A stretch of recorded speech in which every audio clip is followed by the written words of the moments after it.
Hello everyone, Assalamu alaikum. Welcome back to my YouTube channel English with Hasnaina. I hope you all are doing well by the grace of Almighty Allah. আজকের ক্লাসে আমরা spoken ইংলিশের জন্য খুবই গুরুত্বপূর্ণ চারটা correlative conjunctions নিয়ে আলোচনা করব। সেটা হচ্ছে ইদার, অর, নেইদার, নর, বোথ অ্যান্ড ওয়েদার, অর। এই চারটার ব্যবহার শেখা আমাদের সকলের জন্য খুবই গুরুত্বপূর্ণ। তাই আজকে এই চারটার ব্যবহার নিয়ে আমরা আলোচনা করব। চলুন ক্লাসটি স্টার্ট করি। ফার্স্টে আমরা দেখব ইদার, অর এর ব্যবহার। এটার উচ্চারণ হচ্ছে either, or.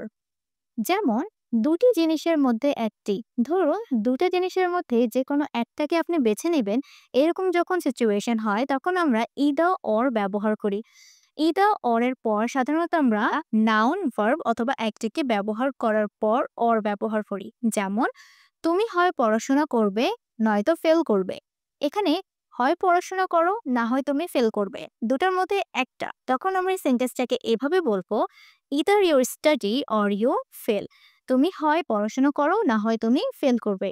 Either you study or you fail. তারপরেরটা হচ্ছে রহিম অথবা করিম এই কাজটা করেছে। রহিম অথবা করিম দুইজনের মধ্যে যে কোনো একজন।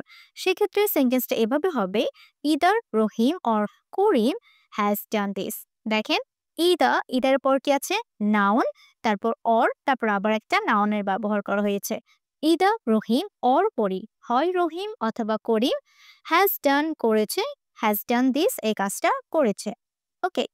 তারপর আমি হয় তোমাকে কল করব নয়তো মেসেজ পাঠাবো। মানে হয় কল করব না হয় মেসেজ পাঠাবো, যে কোনো একটা করব। তখন সেটাকে আমরা এভাবে বলবো, আমি করবো এর জন্য I will either call you or text you. দেখেন এখানে কি আছে? ইদার কল, এই কলটা হচ্ছে ভার্ব, অর টেক্সট, এই টেক্সটটাও কি ভার্ব। তাহলে ইদারের পর আমরা নাউন, ভার্ব অথবা অ্যাডজেক্টিভ যে কোনো জিনিসটাই ব্যবহার করতে পারি। ওকে। তারপরেটা হচ্ছে নেইদার, নর। এই নেইদার, নরের ব্যবহারটা আমরা তখন করি যখন আমরা দুটি বিষয় অস্বীকার করি। দুটি বিষয় কি করছি? আমি অস্বীকার করছি। নেইদারের পর কি হয়? আমরা কি করি? নাউন, ভার্ব, অ্যাডজেক্টিভ যে কোনো একটা ব্যবহার করতে পারি, তারপর নর ব্যবহার করব। যেমন আমি না মদ খাই না ধূমপান করি। মানে আমি মদও খাই না, ধূমপানও করি না। দুটো বিষয় কি করছি? আমি অস্বীকার করছি।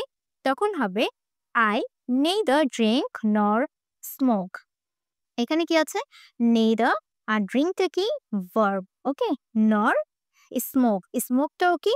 ভার্ব। তাহলে কি হচ্ছে? নেইদারের পর আমরা ভার্ব ব্যবহার করতে পারবো, অথবা নাউন অথবা অ্যাডজেক্টিভ। আই নেইদার ড্রিঙ্ক নর স্মোক।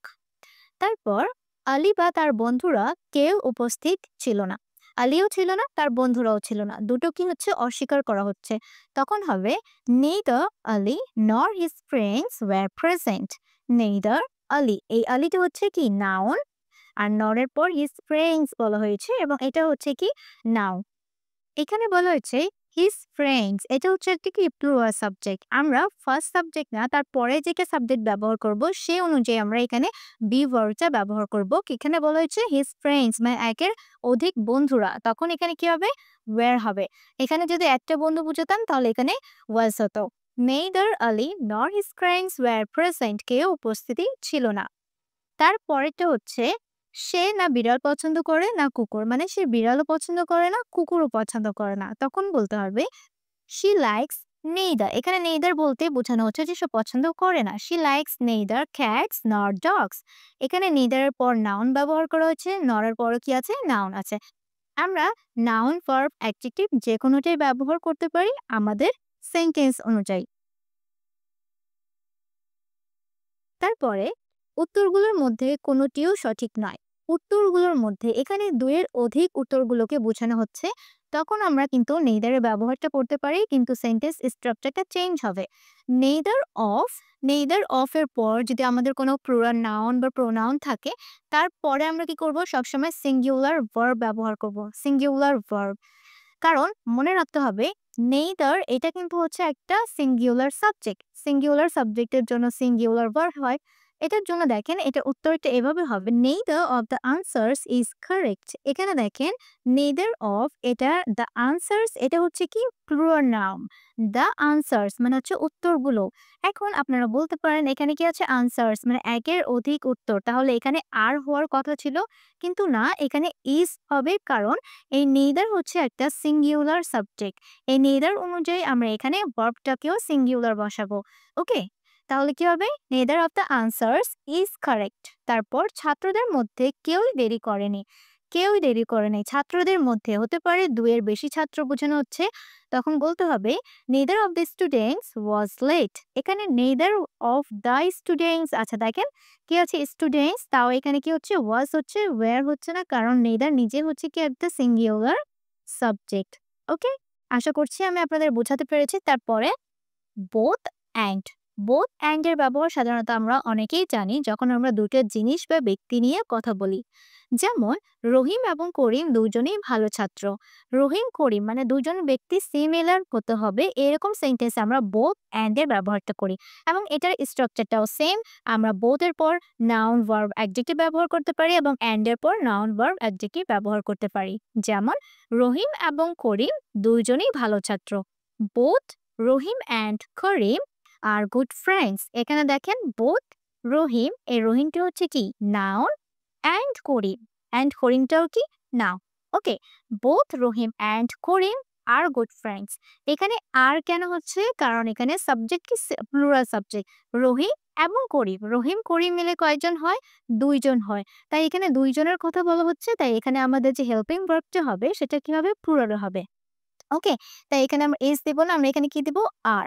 আমি চা এবং কফি দুটোই পছন্দ করি। চাও পছন্দ করি, কফিও পছন্দ করি। তখন হবে I like both T and coffee.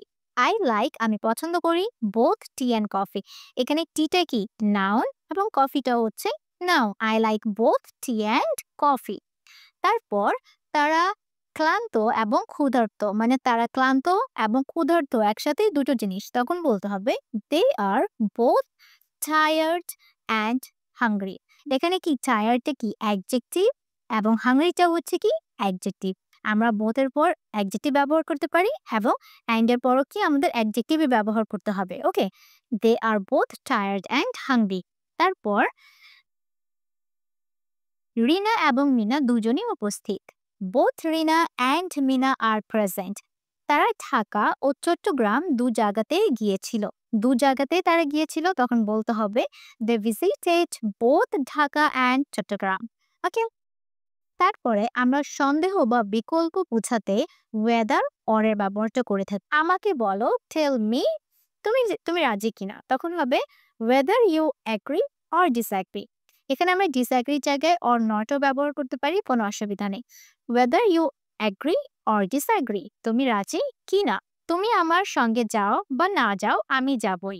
মানে এখানে কি করা হচ্ছে, তুমি যাবা বা যাবা না আমার কিছু যায় আসে না, আমি যাবই। তখন বলতে হবে আমি যাবই, I will go, whether you come with me or not. এখানে কি আছে দেখেন, ওয়েদার ব্যবহার করা হয়েছে, ওয়েদারের পর এখানে কি বলা হচ্ছে ইউ। এখানে কি এটা হচ্ছে subject, come with me or not. এখানে আমরা অর নট ব্যবহার করতে পারি যে তুমি আমার সাথে যাও বা না যাও আমি যাব। I will go whether you come with me or not.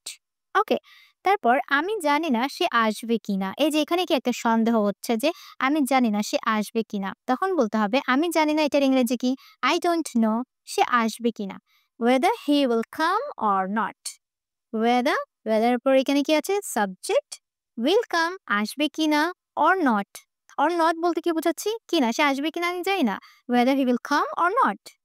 বৃষ্টি হোক বা না হোক আমরা যাবই। আচ্ছা, ওয়েদার অর এর বাংলা হচ্ছে হোক বা না হোক। ওকে, হোক বা না হোক, কোনো কিছু হোক বা না হোক আমি এই কাজটা করবই, তখন আমরা ওয়েদার অর এর ব্যবহারটা করে থাকি। Weather it rains or not we will go.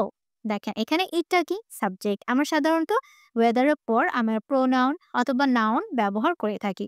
Okay, whether it rains or not we will go, আমরা যাব।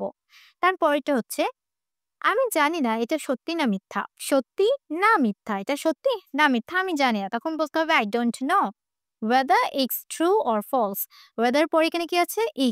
টা কি? প্রোনাউন। তাই আমরা বলতে পারি যে ওয়েদার পর আমরা সাধারণত নাউন বা প্রোনাউন ব্যবহার করে থাকি। সো আশা করছি আজকের ক্লাসে আমরা এই কয়েকটা correlative conjunctions এর ব্যবহারটি শিখতে পেরেছি। ভিডিওটা কেমন লেগেছে অবশ্যই আমাকে কমেন্ট করে জানাবেন। সবাই ভালো থাকবেন। আসসালামু আলাইকুম।